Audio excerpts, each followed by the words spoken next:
before we start, when we speak around acknowledging the place we gather on today, I want to acknowledge this place, but also when we do it, think around that sense of place. Like, have you ever been to somewhere and you stand there and you just feel there's a bigger connection? Because that's what, Indigenous culture has 60,000 years of that connection to Earth. And I get it in two places. I was brought up in Tasmania. Every time I go back, get off at the airport and you have to walk across the tarmac. But I sort of feel like there's something, I feel like I'm home or there's some connection. Or the other one is when I dive in the ocean, which is pretty much every day, and you just feel that, I know, something bigger than that. So when we speak around acknowledgement and acknowledging the place we stand, 60,000 years of that connection to place. And isn't it a wonderful thing that we can be in this place and be invited to be here as well today? When you see this picture, what do you think? I used to look at this picture and think, boring, okay, which is a pretty bad attitude for a lecturer at the National Gallery of England, which was where I worked, where this painting was. Now, if you've ever been to the UK, you've most likely been to London, you've stood in Trafalgar Square and you've looked at this big building. This is the National Gallery of England. It's got one of the best collections of Western European art in the world, rivaled only by the Louvre in Paris. So it's a fantastic place. And I loved working there. However, when I first went there, I was wandering around, thinking around, could I work here and do this job? I was wandering around thinking, I just don't know if I can get into this art, okay? Look at it, because I'm an abstract artist. You're thinking, so I paint in a non-linear way, or another way to describe abstract art. Have you ever seen someone and they're in a museum or a gallery and you might have been there and they stand in front of a painting and they look like this and they look for someone, they make eye contact and they go, I could do that shit, all right? And then they go, I'm going to do that shit. I'm going to go home, put it on eBay and sell it for $1 million. And off they storm, all right, with a bit of attitude and swagger. They never, ever do it, but that's abstract art. So I was looking at this type of stuff and I wasn't just sure if I could get into it because I paint stuff like this. So very sculptural. That's the size of a door. This spiky one here, it's about 1.5 meters square. And that's sort of like the side profile of another one of my artworks. So the way I was looking at this art that I saw there was just completely different. And especially looking at these older paintings, this is the Sainsbury wing of the gallery, and I was going in just thinking, everything's 2D, everything's very religious. The reason being the church had the money at this time, the 1300s, so they could pay artists to sort of paint what they wanted. So we had this very, very religious theme. Everything was altarpiece, and I was just looking around thinking, all old art is boring. That was my bias. Now look, we all have biases. If you have a brain, you have bias. Fact, okay? Everything I'm saying to you today is going through our biases and filters, and research says we have about 180 of them. Now these aren't necessarily a bad thing. Our religion, our background, our ethnicity, where we grew up, where we travelled, what we studied, all give us a certain way of looking at the world, which is a really good thing as well, which is why we like to have diverse teams bringing diverse ideas together. The problem is, these biases can create sort of set of blinkers which we view the world through. And now it's at this stage when people say, Simon, do you do all your own drawings? Absolutely, okay. So they give us a set of biases and filters which we take through information. The problem with these biases and filters, they cut out a lot of information as well, and they're a real drag on curiosity. And I was dragging my bias into the gallery, all old art is boring, and pushing it on all of that art there, which cut out so much of what was there. What changed? I got curious, okay? And with that curiosity, I started to dive into the stories. I started to dive into the backgrounds of these artists. And I realized there was so much more than my bias of all old art was boring was cutting out. I realized these people at the time, they were the contemporary masters of their time. They were the Basquiats, the Banksys, the Del Bartons. They were breaking boundaries and pushing boundaries here, there, and everywhere. And when I got curious, it opened me up to whole new worlds, because it wasn't just this little piece of art or this piece of art on the board that we're looking at. I was in this whole world, and this big stories behind it. And all of a sudden, I just went into a completely new space. My mind opened up and so much more opened up. And I started to discover so much more in this collection than I ever would have imagined possible. Once I learned to see and open my eyes, I realized there was so much more. And our bodies, and not just including our sight, are sense-making machines. And when we give in to that and open up that curiosity and take that information, so much more is available. So look, that's exactly what I would like us to do now. We're going to look at an artwork, which is one of my favorite artworks at the gallery. And this is Bacchus and Ariadne. This is Bacchus and Ariadne by the Venetian master Titian, painted in 1523 at the height of the High Renaissance. So when you look at this picture, what's the first thing that jumps out? Now, I'm sort of thinking we can make this a little bit more of an interactive session. So I would like you to, you can call out what you see, or you've got a little mouse voice, you can project it a little bit or something. So what do you see? When you look at this picture, what are some of the things that you see? We see some cheetahs. So we see some cheetahs down here. Well done. And what's that? Oh, yes, we've got a hock of ham, okay, up here. All right, well done. Okay. Yeah, leg of ham. Now, I was about to say Spotto. If anyone's got kids here, you've played this game in your car, Spotto, with a yellow car, green car family, Snotto for the green car. But anyway, so it's a bit like a game of Spotto, okay? So we've got the leg of ham, all right, and we've got some cheetahs, okay? What else have we got? Okay, we've got some prosciutto. Okay, I'm all right with that. Yeah, it's Italian. Yeah, why not? Okay, all right. Ichiban, like the girl on the left. Okay. Now, all right. So you said itchy butt.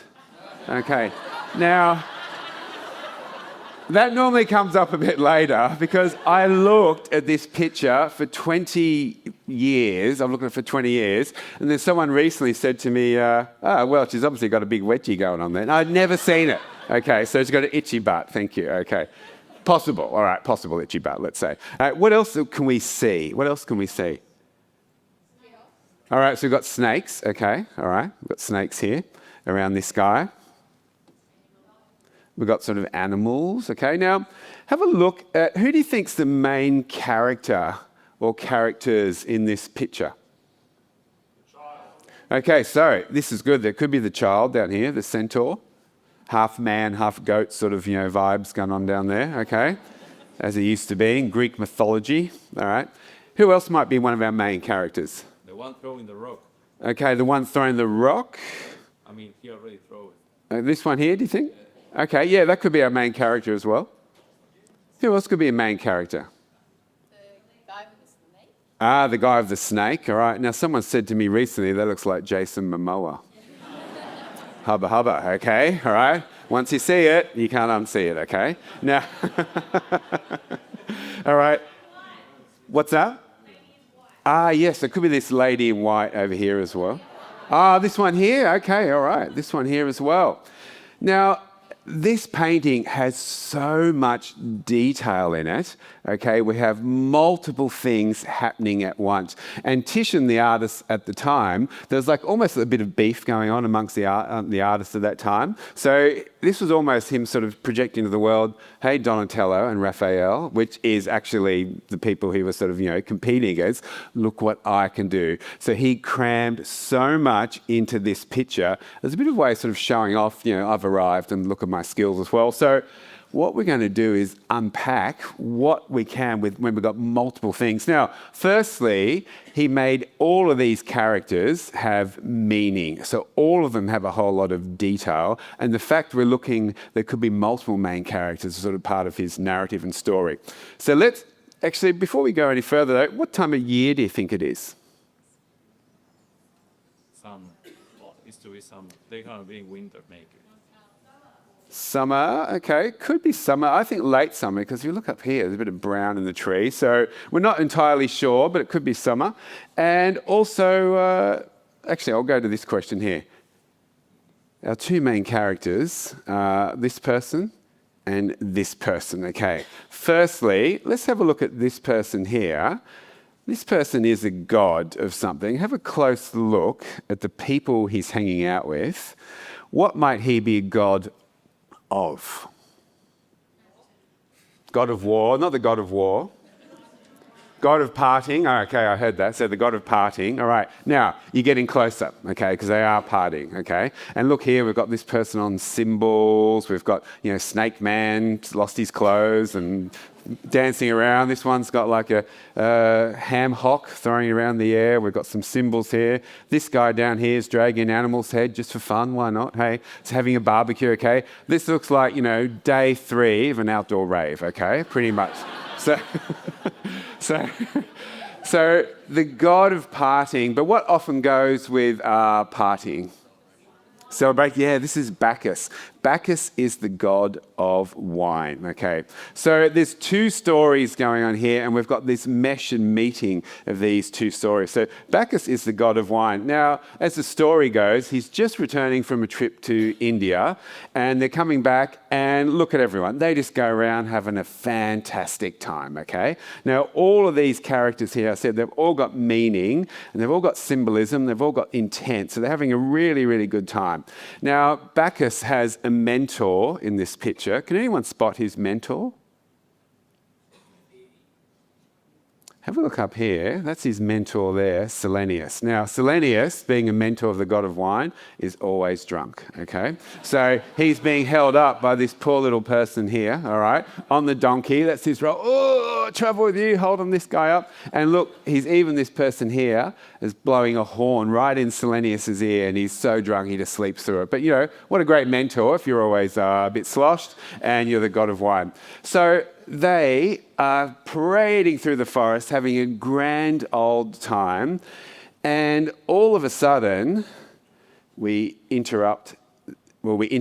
come into interaction with this story here. Now, if you look what the artist has done, even though there's so much going on in this picture, he's put a little bit of structure here, okay? So he's brought our thinking down this way, so we all end up down here, so our eyes are drawn down this way, and he's also, imagine he's put an X through the middle, which goes right over our main character in the middle as well. So he's combining this chaos and this narrative with lots of structure as well. So what we need to explore is this here. There's something going on in this space. What do you think it is? A standoff. It could be a standoff. I like the thinking there. What else might it be? It's an invitation, yes. This is what they call the look of love. Okay, all right. Okay, and a little bit of lust as well. Bacchus the goddess. I don't pass any judgment, okay, but this is so we're looking at here, this is a real moment of romance. There's some sparks going on here. But before we do that, we need to tell the backstory of our character over here. Now, this is Queen Ariadne. Now, Queen Ariadne is a princess from Crete. Now, in the middle of the Isle of Crete, there was a Minotaur. The Minotaur was half man, half bull, the most ferocious animal that existed at this time. You can't find any skeletons of them, but apparently they were a thing, okay? So the Minotaur. Now, the Minotaur lived inside a big labyrinth in the middle of Crete, and King Minos, who was her dad, he'd had a bit of a beef with Athens in a former life. Someone from Athens had killed his son. So he used to demand on Athens, every few years you need to send 9 boys, 9 girls, and I'm going to feed them to the Minotaur. And if you keep doing that, everything will be fine. I won't come and ransack your city. But one time, on a particularly motivating day, a young chap called Theseus, he stood up and he said, "Today is the day. I will volunteer to go and kill this Minotaur, so no longer will the city of Athens be held by King Minos." So he jumps on his boat. He then hops off on the Isle of Crete. And who should he meet? But the lovely Princess Ariadne. Now, as the story goes, Theseus was a bit of a dashing chap. So Princess Ariadne said, "Hey, what are you doing on the Isle of Crete?" And he goes, "Well, I'm here to kill the Minotaur." Okay, and she went, okay. She said, "Well, how about if I help you kill the Minotaur, will you take me away from this island and marry me?" And he said, "Sure," with a bit of a wink in his eye, okay? So the story goes. So here's how the story goes. she gave him a sword. She took him to where the Minotaur was, inside this big labyrinth, and she gave him a little piece of ribbon so he could find his way in. So he went in, he slayed the Minotaur using the ribbon, then worked his way all out. And he said, great, let's escape. They all jumped on the boat together and sailed away. I mean, sailing is hard work. Sailing is hard work. So they decided to stop on this isle of Naxos here and have a bit of a rest. So there's a bit of a break in the story here. The story sort of goes two ways. Now, Theseus had decided, maybe, when he saw Princess Ariadne sleeping on the beach, may have decided that looking at her going, not sure if I'm sure about this marriage thing. I might leave you there while you're sleeping. Or, being a guy, he just goes, I just forgot. I didn't remember, okay? All right, I didn't remember you there. We started with other boys. I don't know. We killed a Minotaur. I just forget. That's what my kids said to me. I just forgot. I just told you. I just forgot, okay? So at this time, we wake up. Poor old Ariadne has just woken up and she's looking at this ship gone out to the distance, sailing away. She's put her hand up almost like a ballerina, and there are two things going on, two possible thoughts she's thinking here at the moment. She's possibly thinking, oh, my heart's been broken. Okay, I can't believe it. Or probably thinking, you asshole, okay? I cannot believe that you left me here. But at this time, this is the moment, right at this moment here, this moment of grief, this moment of Bacchus coming through here, and they look at each other and they fall in love. Okay, so we've captured this moment right here. Even though there's so much going on, this is almost like the crux of the story here, this magical piece here. Now, there's a challenge here because Bacchus is a god, and Ariadne is a mere mortal. So Bacchus said, look, I promise you something which will help bring your immortality or make you immortal for the rest of your life. Can you see what it is? There's something in the picture we haven't spoken about yet. And he promised her something as a sign. Yeah, stars, top right-hand corner. Now, there's a couple of ways speaking about this. He either took off her crown at the time, threw them up into the air. He took off his crown, threw it up in the air. But that's a reminder of my love for you, so we will always be able to be together and you have the same immortal status as myself. So that is the story of Bacchus and Ariadne. And look, when you wander past this picture in the museum, there's just so much going on. Your curiosity draws you in to sit with it. And our curiosity helps us start to unpack this as well. And I think as designers, that's what we need to do each and every day. We're overloaded with inputs and we have to sift through, sit with curiosity, sit with a little bit of wonder, sit with a little bit of awe and just go, well, what's going on here? And when we slow down enough to do it, instead of being on that hamster wheel, which we're all on, myself included, when we slow down enough to sort of work through those multiple things coming in, there's a real joy which can come out of that as well, and joy and an open mind which can help us as we decipher this to discover better solutions. Now, sometimes we have information where we're in information overload, but sometimes we have information where there's a complete lack of it, okay? And we need to decipher what's not there, which is just as important as what is there as well. So we're going to look at another painting, which for me has a lack of detail, but that detail also gives us so much to explore as well. Now, you might know this picture. This picture, it's not in the National Gallery, but this is Nighthawks by Edward Hopper. Now, this was painted in 1942. It's in the Institute of Art in Chicago. And it's one of my favourite pictures and one that I've always been fascinated by. And if you look here, there's not a lot going on, but what's not going on is what gives us clues. So have a look at this picture. What do you see when you look at this picture? What do you first start to see? What questions do you start to ask? I love this. The streets are empty. Who are they? So let's move in on these people. Have a look. What's going on here, do you think? Because I look at these people here, and the artist has left us no clues as well. But I think what's not being said and what's not being done, that sort of gives us makes us ask questions. So think around this here. What's sort of going on here? Like, look at these people. Are they together? Are they lovers? Are they just met each other in this space? They're looking straight ahead. They've known each other for a long time. Maybe they have known each other for a long time, okay? Maybe they don't need to talk. We've already said as much as we need to, okay? We just come here to chill out. Then I look over at this person here. What do we know about this person here? He's on his phone. He's on his phone, okay? Now, I have to say, this was painted in 1942, so he was on the pre-version of that, whatever that was, okay?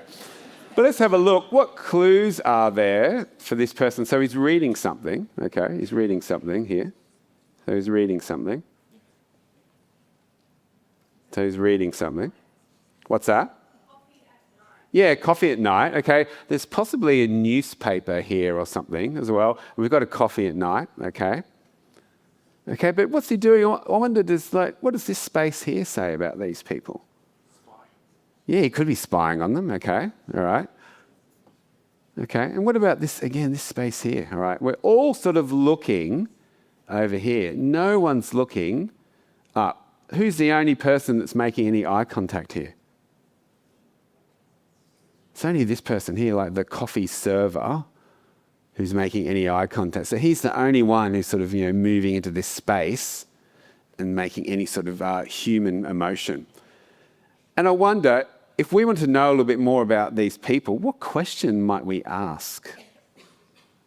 What might we know? What might be a clue that might give us a little bit more information about that? What might be the answer that helps us discover a little bit more about these people? Yeah, what they're wearing, okay. So they're both in suits. I think it was probably a bit of the style of the time. But this really bright red dress, has this person maybe been out for the night? Or have they just a very great dresser? Maybe?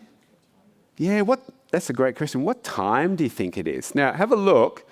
The artist gives us very few clues in this picture about what's going on. Gives us very few clues. Have a look out in the street. What can you see? Yeah, the blinds are open, almost like we know someone's there. There's been some activity, but there's nothing that you can see behind. After a party. Yeah, it could be after a party, okay. Could be after a party. What else is missing on the street which you might expect? This was New York City at the time. Cars.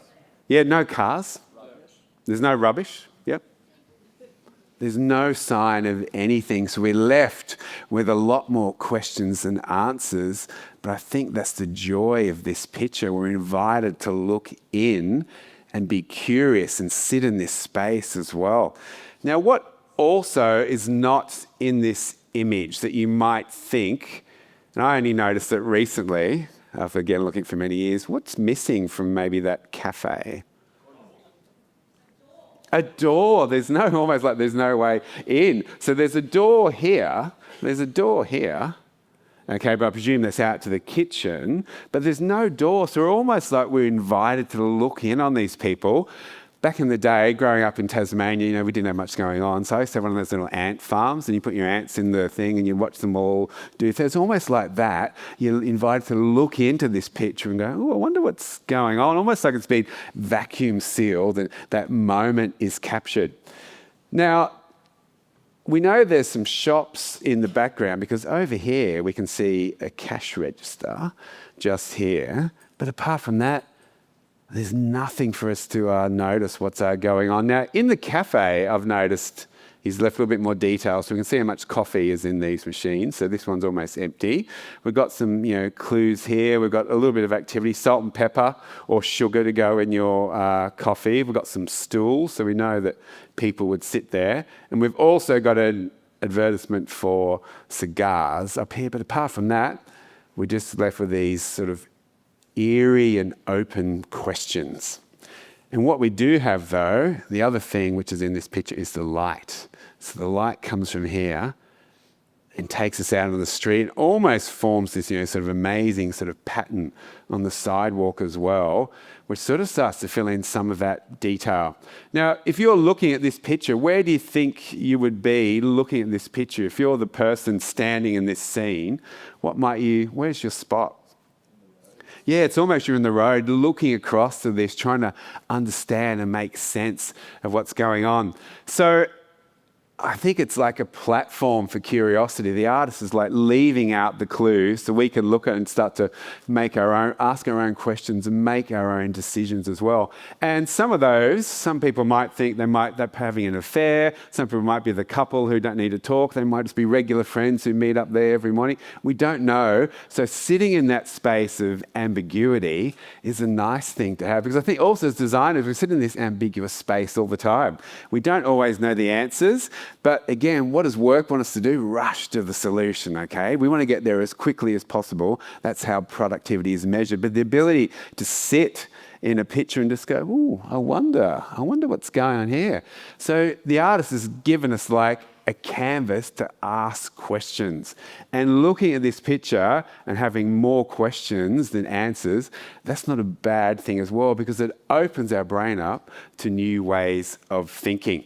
Now, I'd love to go in and ask some questions, because maybe asking some questions of these people, having that empathy, spending a bit more time in their shoes, would help us open up to actually what's going on in this picture. So if we were then to, say possibly, work out and give them what they need or design a solution, we'd understand so much more just by spending a little bit more time in their shoes.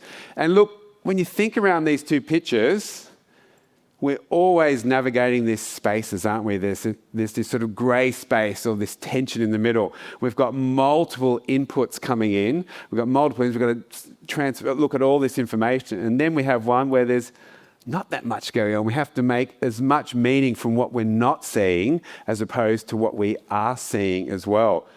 So this one here is deliberately complex. This one here is sparse and simple. This one has multiple things going on. And if you look at this picture as well, we've got like the foreground, we've got the background, we've got the sky, we've got the ground here, and we've got sort of things crossing this way. So there's structure and meaning and all of this. And we look at this one here, it's just like that lack of detail. Well, that again, these spaces, what's not there can just tell us so much more as we dive in to better discoveries as well. And being designers, we sit in that dance, don't we? Like, what's there, what's not there, what we can see, what we can't see, what we can immediately understand, what we can't understand, what makes sense when we first look at where do we need to ask better questions. We're constantly in this space, and our curiosity is like rocket fuel for that to happen and open us up to just looking at things a little bit differently. And for me, that curiosity is a gateway to something bigger inside all of us. Inside all of us, we're more creative, bigger and bolder than we give ourselves credit for. And if we give into that curiosity, just like I did, remove my biases and filters of that's the way things are, I understand what's going here, shut out all the information, I think it's a real gateway to something bigger and bolder and more powerful than we could have imagined. And that's a really, really exciting thing. So the last thing I want to leave you with is curiosity may kill cats, but definitely not designers. Our curiosity is a window to wonder, and I'd like you to take that window into today.